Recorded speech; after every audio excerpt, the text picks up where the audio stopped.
I acabo amb un altre nyap, perquè aquí sí que demanaré la col·laboració de la presidenta del Parlament.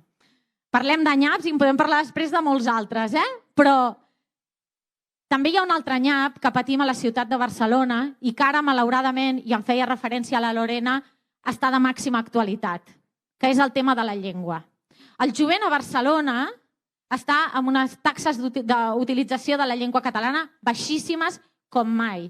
La llengua catalana a la ciutat de Barcelona ha entrat en una fase d'emergència lingüística i tenim un ajuntament que no fa absolutament res per afavorir-ho, que no protegeix la llengua, que no ajuda, que no fa polítiques i, sobretot, que no dona exemple.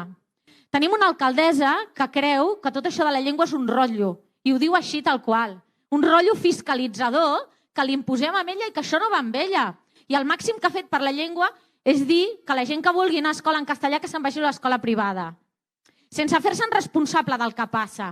Però, a més, donen el pitjor exemple de tot. Ara han fet una campanya, quan parlàvem de nyaps, de que pagues i has de retirar, a banda de retirar les imatges de la plaça Sant Jaume perquè se les enduia el vent, han hagut de retirar la campanya de Nadal.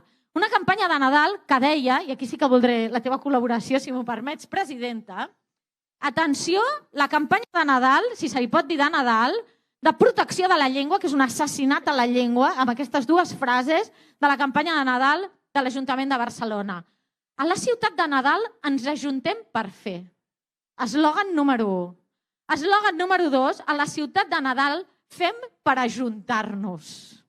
Aquesta és la protecció de la llengua de l'Ajuntament de Barcelona, que és un assassinat en tota regla al català, en el moment que més ho necessitem, en el moment que amb els companys regidors i regidores de Junts per Catalunya, de la Federació de Barcelona, estem pressionant perquè l'Ajuntament faci un pas endavant i no es desentengui amb la llengua, parla d'ajuntar-nos per fer el Nadal.